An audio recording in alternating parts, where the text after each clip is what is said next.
Yo, what's going on, everybody? It's your boy Rail back at it again with another fucking review. Yo, welcome back, people. Yo, y'all done been through it all with me. Hey. I'm sorry. I'm going to do the wrap up your honor later on today for those that follow that. But it's all about Snowfall today, baby. Franklin Saint, crack cocaine. Crack cocaine. It's a hell of a drug. Yo, check this out. I'm trying to make this motherfucker not that long.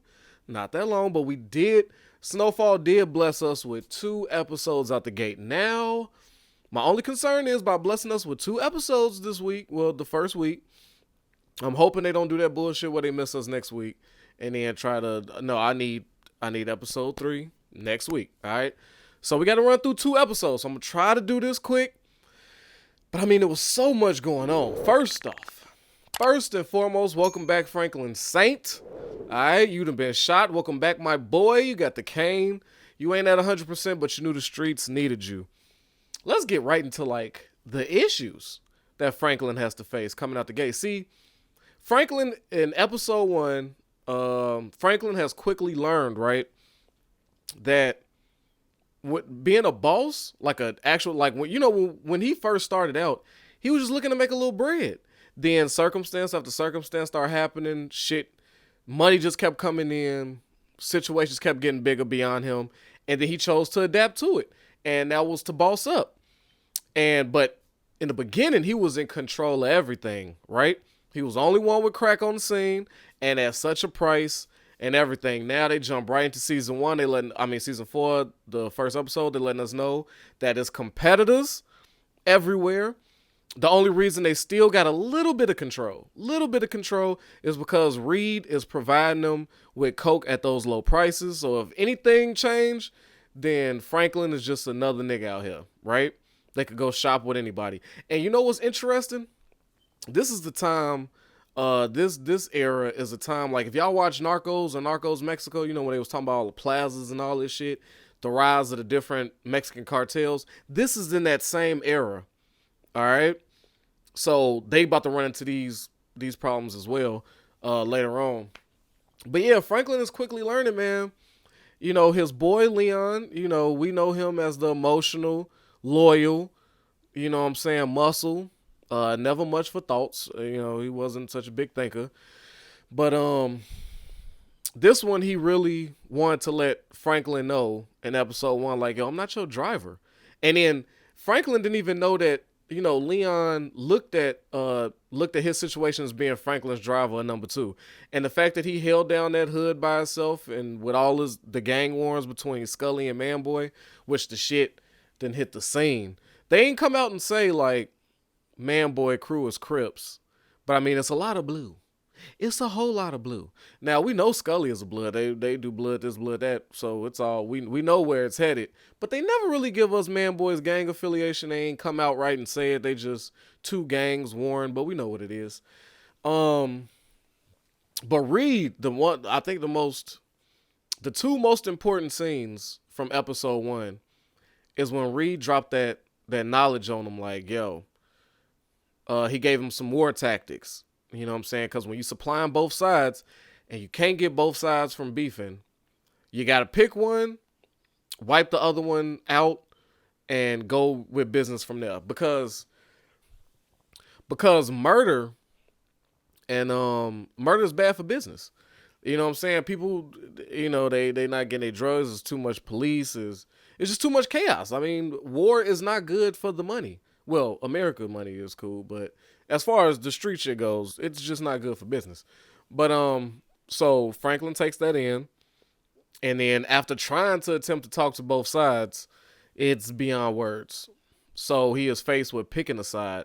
Now, what's my girl name? Jerome's wife or girlfriend or ex-girlfriend? I don't know. Is she still gay? I'm confused as to where they stand relationship wise. But his aunt, Jerome's girl, I'm gonna find out her name by the next one. Don't worry. You know, come on, man. I don't want to hear that shit.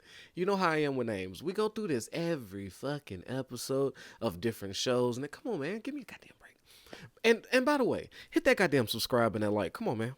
Fuck with me. But anyway, she had the second most important scene to me where she broke it down when he finally decided like, yo, we got to pick one or the other side. Um, and everybody's like, yo, we need to go with Man Boy because he's smart. You know what I'm saying? And he's just not as volatile as Scully. Like Scully is that he's a loose trigger. You know what I'm saying? And but you know what? And she was trying. We'll talk about why. Let's just get. Let me finish up this thought. I'll go to the next one. So why everybody, like she said, why everybody's choosing Man Boy because he seems like the obvious choice. Scully is loyal. He stays in his place. Man Boy is too ambitious and sneaky, and he always looking for the lower price. He's always trying to get ahead and be the man. Meanwhile, Scully, as volatile as he is up and down and psychotic as that nigga is, aka Stacy. Every time I see him, I just think of Stacy. I'm sorry. And, you know, we might want to look to the Scully route. And then when he goes to both sides, as they set it up, I like how we don't know yet who he chose because it just cuts to back and forth. Him bringing the weapons. Hey, look, how I know you ain't set me up. How I know you ain't set me up. Well, you don't know. Just show up. And then at the end, we find out who he sided with, Man Boy. Now, I have a few issues with everything that happened with this, right? First, I personally would have backed Scully for the same reason she put up. Man Boy is too ambitious. He tries to do too much.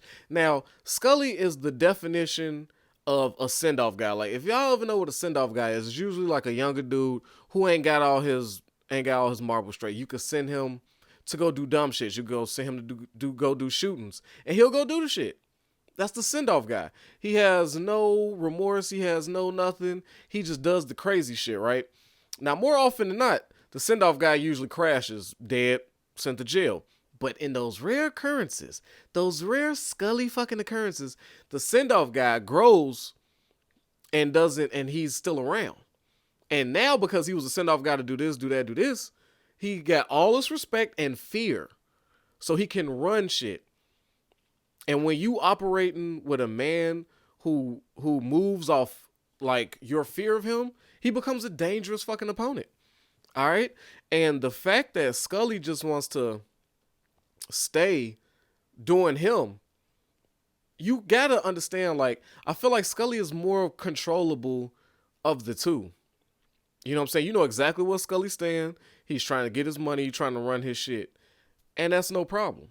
I would have sided with that. Now, the issues down the line, yeah. Nigga might blow up, might go crazy, but he ain't got it all up there. You can somewhat control him or try to limit his crazy. And all those fails, you could take him out and appoint somebody below him. But so let's get right into the issues of the whole setup.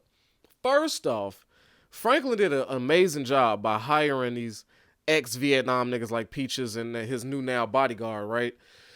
Real wartime niggas, like legit wartime, like they was in war. They know what it is. They know everything. The only issue, the only downfall is he didn't recruit all mercs, all Vietnam niggas. Like, in a situation like this, instead of getting Man Boy and his crew of just street niggas who got no aim, they just shooting, they catch you, they shoot you, you know what I'm saying? And we seen the man with the bad nerves. Franklin would have been better to get about 8 legit army niggas, trained, survived, no war tactics, over. I would have just paid for about 8 dudes that know what the fuck they doing. 8 dudes that know what the fuck they doing with the gun and calm in situations like that is worth more than 50 of Man Boy niggas in that same situation. You feel me? I'm talking about just a quick cleanup session. So Franklin dropped the ball right there. And then when they don't, and then, you know, I don't know if I'm spilling over to episode 2. Oh yeah, okay, now we're into episode 2, right? So then, now this nigga's terrified, right? Scully done escaped, and he's trying to figure out, like, damn, is Scully alive? Is Scully alive? Is Scully alive? Is Scully alive? Yeah, that nigga's alive. And he's big mad. All right, and he is dangerous because he will do fucking anything. Man Boy would at least try to plot and plan. So you got time to do like a brain, like a mental battle with Man Boy. You got time to compose yourself and get your shit together. Scully, not so much. All right, you know how he coming, and he coming hard, and he don't give a shit, which makes him fucking dangerous, like some fucking the Japanese at Pearl Harbor type shit, just kamikaze shit. He's down to go down if it means taking you down. So that's a dangerous motherfucker. But so we still on Scully. Now Peaches, right? Peaches and the Vietnam dude is trying to tell Franklin like, yo, now is the time that we go back. We need to go back and finish them off. Here is Franklin's second mistake, right? Franklin, this is Franklin's. He's been far too smart and doing the right thing for far too long. So it is coming to a head. Like he is now being exposed because he's a businessman. He's now being exposed. He's a businessman. He's not a wartime consigliere. You know what I'm saying? He's not a wartime general. That's why these different mafia dudes, you get wartime consiglieres that you can listen to and let them do your take. Get your generals to run your war, right? So, but he decides not to do that. He feels like, oh, we just need to calm down because he's not used to being in big firefight battles like this. But you need to lean on people like Peaches and them who say, yo, if this is a good time to take them out, let's stop fucking around. Let's go get the rest of the troops, run down there and clean house. While they're weak, while they're not expecting it. You don't want to give your ops a chance to fucking regroup and then make the necessary phone calls, find out where your parents lay your head, and all this. So yeah, Franklin is falling off. And then we have a new threat, right? Let's jump into a new threat real quick. The newspaper lady. For some reason, I'm sure he just added her in there to just bring another problem for Franklin, right? Because, gang shit. He really only got to deal with the gang shit and drugs. So we need to add an extra element and bring back old girl, his ex that shot him. So she comes, she does some digging. She's looking for the big story. I see she's gonna be a problem because she runs newspapers, and once he gets put on the limelight of newspaper or his name gets put out there, then he's got to deal with a whole bunch of fucking other issues. So I think that's where that's gonna lead to. The cop I don't see being a problem. The cop that was threatening for more money, not the cop in Tijuana. He's a fucking problem. I'll get to that later. But the cop in the States, I don't see him being a problem. He might be the next one on the hit list. I'm pretty sure he's gone. That's my prediction. He's gone episode 3 or 4. But the big issue, right? So we've seen all the Franklin issues. Let's just quickly talk about Reed and Oso's issues.